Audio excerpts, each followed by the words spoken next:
ওমরের মতো বান্দা বলে, খাব্বাব বলো তোমার জিহ্বায় কতদিন টিউমার হয়েছে বলতে বলতে খাব্বাব চোখের পানি ছেড়ে বলেন, ও খলিফাতুল মুসলিমিন, আল্লাহর শপথ জীবনে আমার কোনদিন জিহ্বার মধ্যে টিউমার হয়নি। তাহলে তোমার জিহ্বায় কেন গোশতের আলাদা পাতি টুকরা দেখা যায়? খাব্বাব চোখের পানি ছেড়ে বলেন, ওরে ওমর, রাসূলের হাতে কালেমা পড়ার অপরাধের কারণে আমার এলাকার বেঈমান কাফেরেরা আমার হাতে পায়ে রশি লাগায় পাহাড়ে নিয়ে গেছে। পাহাড়ের মধ্যে নিয়া আমার হাতে পায়ে রশি লাগাইয়া পাহাড়ের কাটা আইনা আইনা আমার জিহ্বা বের করে একবার ঢুকিয়েছে, আবার বের করেছে। আর বলেছে, খাব্বাব কালেমা ছেড়ে দিবি কিনা বল। আমি চোখের পানি ছেড়ে ছেড়ে কথা বলতে পারি না, দিলটা মাওলার দিকে ঘুরাই দিয়েছি।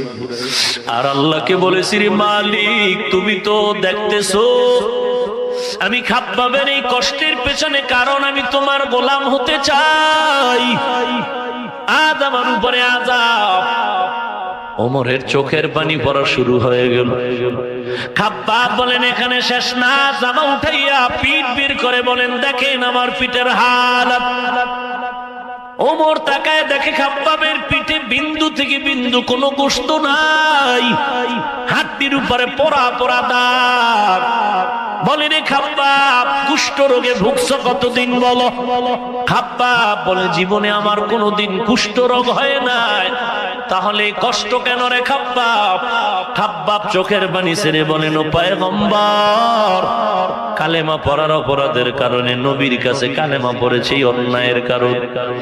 বেঈমান কাফেরেরা আমার হাতে পায়ে রশি লাগাইয়া ওই পাহাড়ের চেটিয়াল ময়দানে নিয়া জ্বলন্ত আগুন জ্বালাইয়া আগুনের কয়লার উপরে আমি খাব্বাবের চিৎভাবে শোয়ে আমার উপরে বুকের উপরে পাড়া দিয়া এরপরে লাঠি দিয়ে আঘাত করেছে।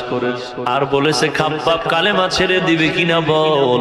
ও খলিফাতুল মুসলিমিন ওমর, ওই সময় আমি আসমানের দিকে তাকায়ছিলাম, আর ওই আগুনের তাপে আমার পিঠের গলিত চর্বিগুলো পড়তেছিল, আমি নিজ কানে আওয়াজ শুনতেছিলাম। আমি আল্লাহকে বলেছি, ও দয়ার মালিক, আমার আজকে কষ্ট শুধু কালেমা পড়ার অপরাধের কারণ।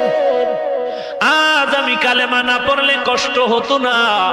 আয় আল্লাহ, আরো কষ্ট যদি আসে আমি ধৈর্য ধরে নিতে চাই। এরপরও কবরের আযাব সহ্য করতে পারবো না, জাহান্নামের আগুন সহ্য করতে পারবো না।